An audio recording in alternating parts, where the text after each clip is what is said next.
Hello friends, car damping आखिर किसके लिए फायदेमंद है और कार डैम्पिंग के कुछ नुकसान भी होते हैं। आज की वीडियो में आपको पता चलेगा डोर डैम्पिंग के फायदे क्या हैं, डोर डैम्पिंग के नुकसान क्या है, डोर डैम्पिंग करने का सही तरीका क्या है, डोर डैम्पिंग की सही लोकेशन जिसको करने से ज्यादा बेटर रिजल्ट मिलता है। आज की वीडियो में बताऊंगा। मारुति ब्रेजा, इस गाड़ी में 2 बार मैं डोर डैम्पिंग कर चुका हूं।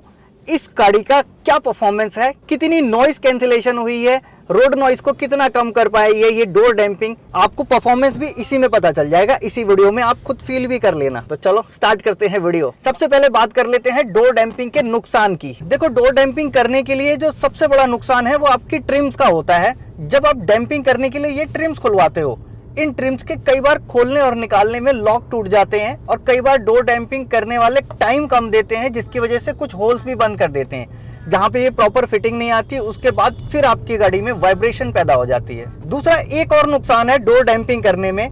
जब हम डोर डैम्पिंग करते हैं तो आपको मालूम होगा एक साइड कंपनी पॉलीशीट लगा के देती है, उसकी कुछ स्पेशल कटिंग होती है, डिजाइन से होता है। उस कटिंग की वजह से गाड़ी में पानी नहीं आता अंदर। कभी बारिश का सीजन हो या कुछ भी हो, या गाड़ी हम बाहर से वॉश करें, अंदर पानी नहीं आता, वो उसका डिजाइन होता है। लेकिन जब आप डोर डैम्पिंग करते हो डबल लेयर वाली, एक लेयर अंदर की शीट में कर दी आपने और एक लेयर आप लगा रहे हो बाहर की शीट पे, उस पॉली को रिप्लेस करते हुए, उस कंडीशन में पानी आने के चांस रहते हैं। दूसरा, उसी पॉली शीट को हटा के रिपेयर किया जाता है। गाड़ी में अगर कुछ लॉक में प्रॉब्लम है या ऑयलिंग करनी है, क्लीनिंग करनी है, ग्रीसिंग करनी है, कुछ भी काम हो XYZ, उस पॉली को हटाया जाता है, रिपेयर किया जाता है, फिर दोबारा लगा दिया जाता है। उसका ग्लू दोबारा से लगने लायक होता है, उसको लगा सकते हैं। लेकिन जब आप इसके जगह पे शीट लगा देते हो, डैम्पिंग शीट, तब वो पॉसिबल नहीं हो पाता। डैम्पिंग शीट आपने एक बार उतारी, दोबारा मुश्किल से चिपक पाएगी, वो खराब हो जाती है, आपको वो ऊपर की लेयर हटानी पड़ती है। हाँ, ये जरूर है कि जब आप डबल लेयर की डैम्पिंग करोगे तो आपको साउंड क्वालिटी में ज्यादा इंप्रूवमेंट मिलेगा, म्यूजिक सिस्टम अच्छा परफॉर्म करेगा। लेकिन नेगेटिव उसका ये है। अभी एक नुकसान और होता है डैम्पिंग करवाने से। अगर आप फ्लोर पे पूरे डैम्पिंग करा रहे हो तो कई बार ऐसा होता है कि पानी गाड़ी के अंदर आता है या अंदर गिर गया पानी किसी भी कंडीशन में, और डैम्पिंग सही से नहीं लगी, स्टिक बराबर नहीं हो गई, या फिर एयर ट्रैप हो गई है अंदर। उस कंडीशन में पानी अंदर जमा रह सकता है, ऊपर से आपको पता भी नहीं चलेगा और नीचे से बॉडी रस्ट खाने लग जाएगी, रस्टिंग आने लग जाएगी। ये उस केस में है जब आप पूरा फ्लोर डैम करा रहे हो। कुछ लोग फ्लोर के साथ साथ इस रूफ को भी डैम कराते हैं, साथ में बोनट की भी डैम्पिंग होती है। डिपेंड करता है कि आपको कैसा परफॉर्मेंस चाहिए, कितनी नॉइस आपको कैंसिलेशन चाहिए। जिन गाड़ियों में इंजन की नॉइस ज्यादा होती है उसमें आपको बोनट की डैम्पिंग भी करनी पड़ती है, साथ में इसे नीचे का एरिया भी डैम करना पड़ता है। उसके लिए बड़ा लंबा प्रोसेस होता है, डैशबोर्ड वगैरह हटा के प्रॉपर तरीके से किया जाए। लेकिन इस गाड़ी में जो हमने डैम्पिंग की थी, 2 बार डैम्पिंग की है। फर्स्ट टाइम जो डैम्पिंग की वो एक शीट ऑर्डर की जिसमें हमने इनर लेयर डैम्प कर दिए थे सारे डोर के, 5 डोर, 4 दरवाजे और पीछे वाली एक डिग्गी मिला के 5। दूसरी बार जब डैम्प शीट मंगाई तो उसमें हमने डैम किया था क्वार्टर पैनल और व्हील आर्च, मडगार्ड, जहां पे व्हील पहिया चलता है उसके ऊपर के हिस्से को हमने डैम कर दिया, आगे का हिस्सा डैम किया, पीछे का हिस्सा डैम किया। वो प्रॉपर वीडियो नहीं देखी तो जाके देख लेना, प्रॉपर लोकेशन आपको पता चल जाएगी कौन कौन सी लोकेशन पे मैंने डैम किया था। अब देखो डैम्पिंग के फायदे क्या हैं, आखिर डैम्पिंग लोग करते क्यों हैं। डैम्पिंग करने के 2 बड़े रीजन हैं। पहला, अगर आपकी गाड़ी में रोड नॉइस ज्यादा आती है, बाहर की नॉइस ज्यादा आती है और आपको सुकून पसंद है, तो उस केस में आप डोर डैम्पिंग करवाते हो। या फिर आपकी गाड़ी की बॉडी ज्यादा ही कुछ लाइट है, हल्की है, ज्यादा वाइब्रेशन फील होती है आपको, उस कंडीशन में आप डैम्पिंग कराते हो।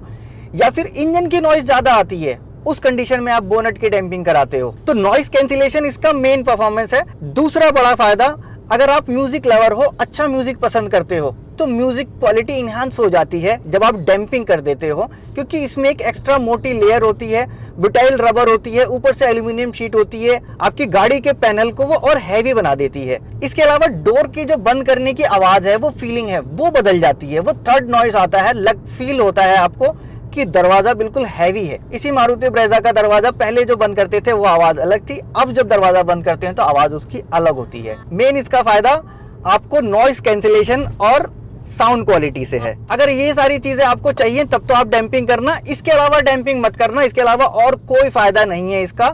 हाँ, नुकसान ज्यादा है अगर सही से डैम्पिंग ना हो। डैम्पिंग करने वाला बंदा अगर सही टाइम ना दे, तरीके से पार्ट्स को ना खोले, क्योंकि इसमें कई सारे ट्रिम्स को उतारना पड़ता है, एक तरह से पूरी गाड़ी ही खाली करनी पड़ती है। उस कंडीशन में अगर सही फिटिंग नहीं होती तब आपकी गाड़ी में और ज्यादा प्रॉब्लम आ सकती है। वो बाहर की नॉइस तो छोड़ो, अंदर से गाड़ी नॉइस पैदा करने लग जाती है। अब मैं आपको इस गाड़ी का परफॉर्मेंस एक बार दिखा देता हूँ। देखो, माइक को मैं थोड़ा सा दूर करूंगा ताकि मेरी आवाज कम आए, गाड़ी के अंदर आने वाली रोड नॉइस को आप फील कर सको। और इस ब्रेजा में करने का मेन कंसर्न था, क्योंकि मारुति ब्रेजा जब आप ड्राइव करते हो थोड़ी सी स्पीड में गाड़ी चलती है, इसके जो टायर की नॉइस है वो अंदर आती है। ऐसा फील होता है जैसा कि टायर ओवर इन्फ्लेट हो। अब थोड़ी सी हम स्पीड लेते हैं और आपको परफॉर्मेंस दिखाते हैं। देखो, माइक पे इतना फील नहीं हो पाएगा जितना मैं बैठा हुआ फील कर रहा हूं, तो मेरी बातों पे ही आपको ट्रस्ट करना पड़ेगा कितना मुझे फील हो रहा है। अभी इस कंडीशन में बाहर की नॉइस आना शुरू हो जाती थी। बाहर से मतलब टायर के चलने की, जब ये हाईवे पे टायर चलता है, ज़्यादातर सीमेंटेड रोड पे ज़्यादा नॉइस आती थी। अभी इसमें आवाज़ नहीं है, बिल्कुल शांत चल रही है गाड़ी। बाहर गाड़ियाँ चल रही हैं, हैवी व्हीकल्स चल रहे हैं, लेकिन इतना कुछ आवाज़ अंदर नहीं है। एक्चुअल में आवाज़ जब अंदर आती है, वाइब्रेशन से अंदर आती है, और वो बाहर के मेटल के वाइब्रेशन से या प्लास्टिक के वाइब्रेशन से अंदर पहुंच पाती है। जब वो शीट लगा के हम उसकी थिकनेस बढ़ा देते हैं, वाइब्रेशन कम हो जाता है, ऑटोमेटिकली साउंड रिड्यूस हो जाती है। साथ में ब्यूटाइल रबर की जो एक लेयर होती है उसके अंदर, वो भी साउंड प्रूफिंग का काम करती है। 90-100 की स्पीड पे गाड़ी चली गई है, वो आवाज़ अभी तक नहीं आई है जो पहले आया करती थी। मैं सुन नहीं पा रहा हूँ उस नॉइज़ को। मतलब डैम्पिंग ने अच्छा काम किया है, परफॉर्मेंस अच्छा है। जिस पर्पस से इसको लगाया गया था वो पर्पस सॉल्व हो गया, और मिनिमम शीट में सॉल्व हुआ। अगर यही रिजल्ट आपको लेना होता तो आप फुल डैम्पिंग कराते। फुल डैम्पिंग से मतलब नीचे का फ्लोर, ऊपर की छत, बोनट, सारी चीज़ें डैम करते, तब आपको ये परफॉर्मेंस मिलता है। लेकिन वो सटीक लोकेशन जो मैंने आपको उस वीडियो में बता रखी है, वो लोकेशन पे अगर आप डैम करते हो, कम शीट में ज़्यादा रिस्पॉन्स, ज़्यादा परफॉर्मेंस ले सकते हो। दूसरा एक बड़ा फायदा, म्यूजिक क्वालिटी इन्हांस हो जाती है। मैं आपको सुना देता हूँ अपने सिस्टम की क्वालिटी, एक बार सुन लेना।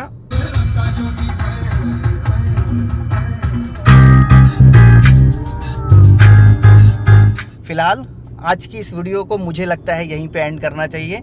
अभी कुछ सवाल अगर आपके मन में आ गया हो तो नीचे कमेंट बॉक्स में लिख देना, या फिर अगर चाहो तो इंस्टाग्राम पे भी मुझे फॉलो कर सकते हो।